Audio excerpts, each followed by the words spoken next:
قاد أهالينا اللي نسحوا صار لهم 7 سنين، أهالي راس العين. بداية نرحبوا بكم.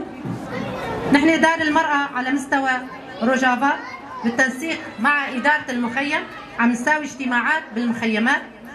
طبعا لما أقول مخيمات يعني نحن مو ناسفين، لما نكون على أراضينا نحن مو ناسفين، نحن أهل هالوطن وضلينا على كرامتنا بوطننا.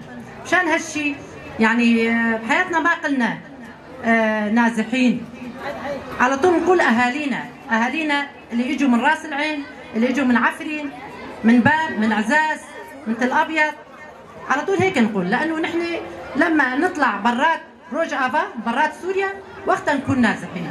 بقى مشان هالشي نرحبوا برفيقاتنا، بأمهات الشهداء، بعوائل الوطنيين، كل حدا ضل على أرضه نرحب فيه. رفيقاتي عرفون امبارح كان مجزرة شنقال، صار لها 11 سنة هالمجزرة، على أرواح هالشهداء نوقف دقيقة صمت. روجافا جزء من سوريا. ب 2019 لما صار نزوح أهالينا اللي براس العين، وقتها يعني كان عندنا تجهيزات، يمكن قبل كان عفرين 2018 كان عندنا تجهيزات مشان أهالينا. كنا نعرف إنه هالمؤامرة الدولية اللي صار بشخص قائد عبد الله أوجلان، هالمؤامرة مستمرة تيصير على جميع مناطقنا، مناطق اللي ينادي بالحرية، حرية الشعوب. بقى مشان هالشي يعني يمكن أكثر أهالينا اللي براس العين كان عرب. لما اجى العدو ما سأل عن العرب، يا عن الكراد، يا عن المسيحية، يعني نزحنا من مكاننا.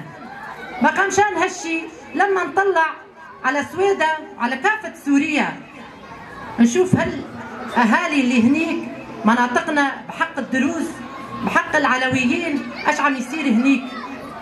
يعني اليوم في حكومة، لما نقول حكومة هي اللي عم تحمي الشعب، مو اللي تذبح بالشعب وتهاجر الشعب وتقتل الشعب وتنهب الشعب. نحن نشوف بسويدا ايش يصير فينا، وقتها نقول يعني الحمد لله كان في عندنا إدارة ذاتية، إدارة ديمقراطية، إدارة اللي ساوت مساواة بين جميع المكونات. اليوم عم تحمينا. اللي راح من اتفاق حاله، أما لما أقول لحاله مو لحاله. اليوم بكرتي عم نشوف الصعوبات، نحن نعرف رفقاتنا، أمهاتنا، كل بيت صار فيه جريح، كل بيت فيه مقاتل، ونحن راح نقاتل ونقاوم جميع المكونات، بس هو ساوى تفرقة بين هالمكونات.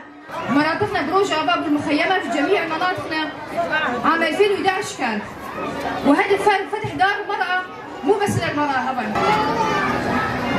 نحن يوم اللي عم نقول دار المرأة مشان نخلص المرأة من العبودية، من العادات والتقاليد اللي قبل 5000 سنة مشت على المرأة. هذا هدفنا هو من فتح دار المرأة. نحن ما نقوي المرأة على الزلمة ولا نقوي الأخت على أخوها.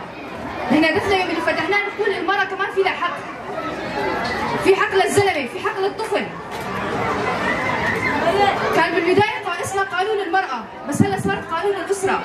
قانون الأسرة تضم حقوق جميع المجتمع، إن كان رجل أو كان مرأة أو كان الطفل.